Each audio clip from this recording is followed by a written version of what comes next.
guys! Welcome back! We're here again because we're making something good. What are we making? Chicken. Yes, we're making chicken bites. Here again, my little helper, Kira Janizel. Say hi. Hi. Hi. So, I'm going to make the chicken bites from a chicken breast. So, I have one piece of chicken breast here. I'm going to cut this into cubes. Because the kids I'm serving this to the kids as well. So, I'm going to cut this into cubes.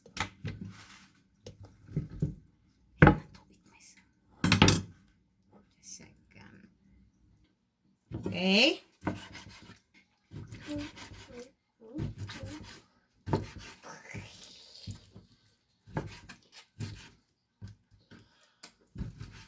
You cutting, Mom? Yeah, I'm cutting this to cubes.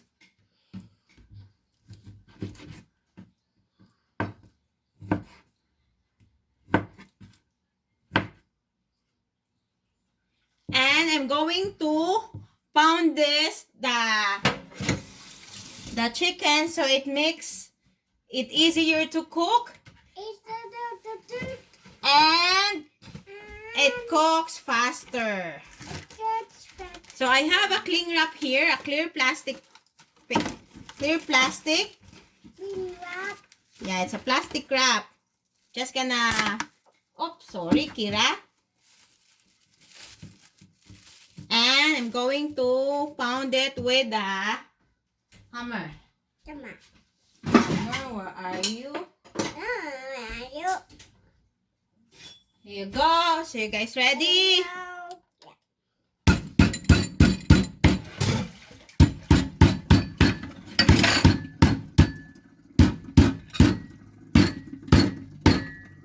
Okay. So I already, if you can see there, I pound it. Then once I pound it, I'm going to season this with the, just a second. I'm getting ready because I have more to pound. Okay, just give me a second. Okay, so I have to pound this more again. No, sit down. I found this more again. Yeah.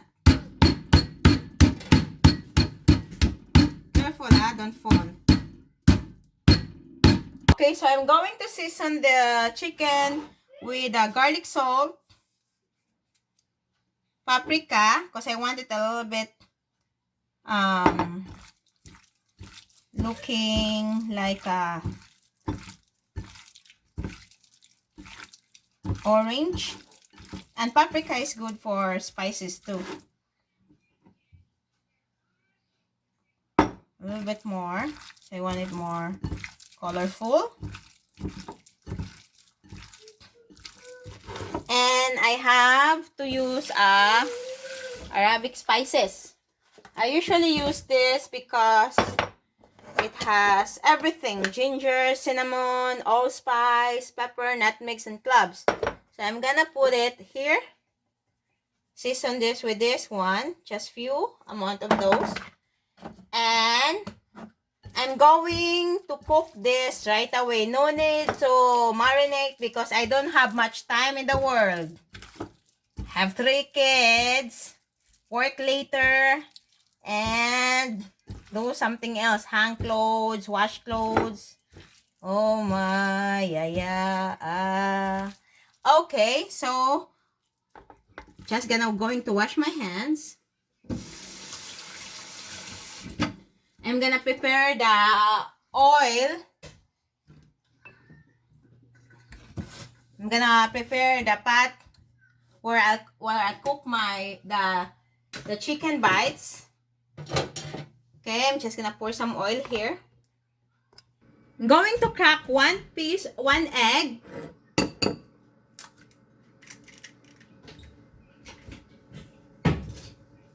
Mix it.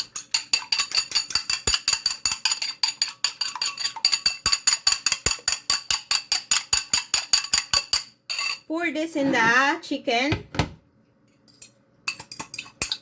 You mix that with the chicken. And I'm also gonna prepare the flour. With the flour, I'm going to put some, I'm going to grab some flour.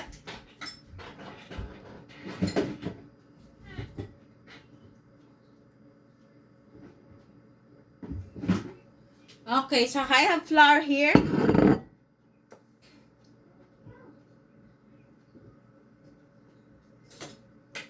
With the flour, I'm going to put salt,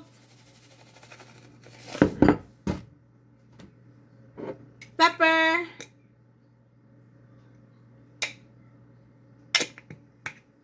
and paprika.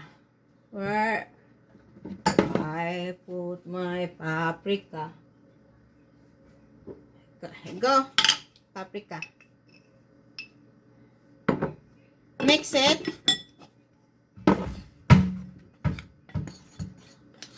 This gonna taste like, when it's cooked, this gonna taste like the chipay, chicken breast. We call it chipay in Taiwan. So hello there in Taiwan. And ni hao. I'm cooking here for my kids.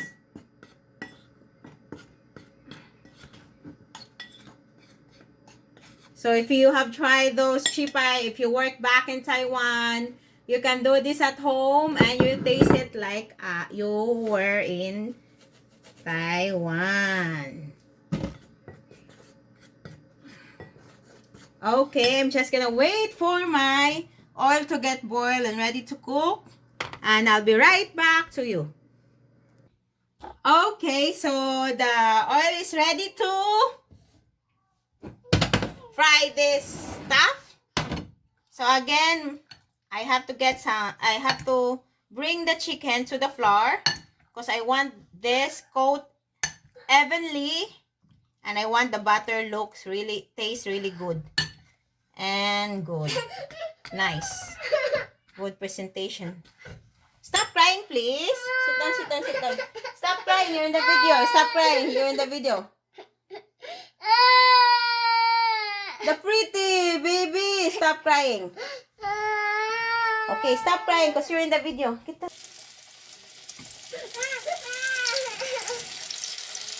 We're going to cook this for 6 minutes. Or until it achieves it looks golden brown.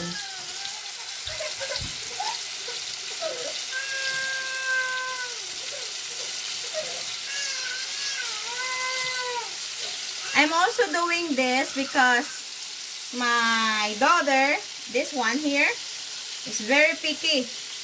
I have to ask her first what she wants to eat and what she wants to get cooked. See? Okay.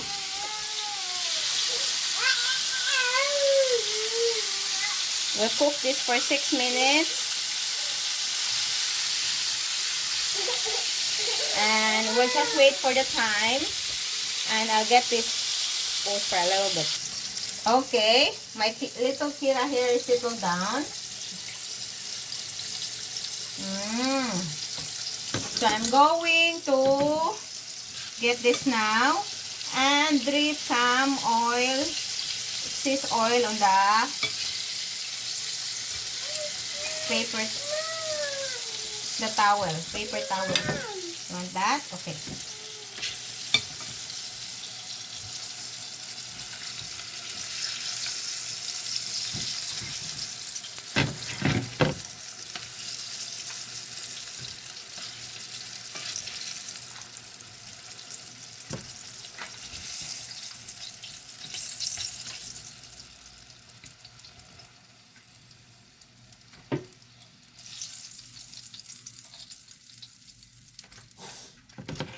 Okay, add more to cook.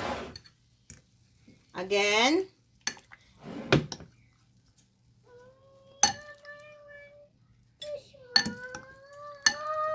Okay, I'll give you that one. Coat it. And drop it in the oil.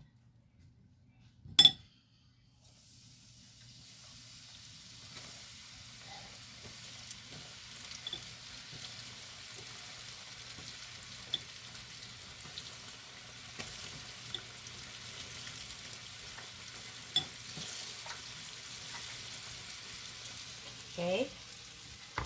I have to cool this down, the chicken, and I let my kids eat their lunch. 30 past 1. Mm.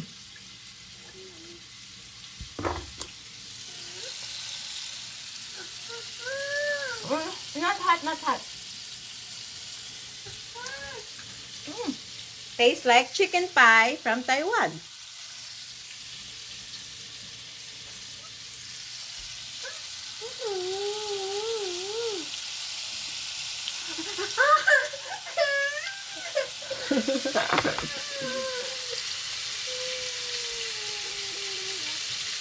She's just overreacting. Filipino. OA. OA. Here. Okay. Lemon.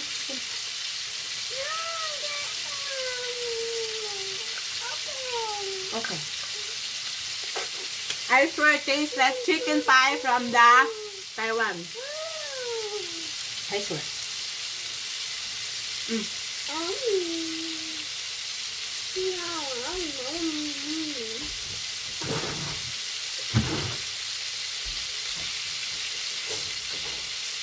Okay, thank you very much for watching. Hope you like the video.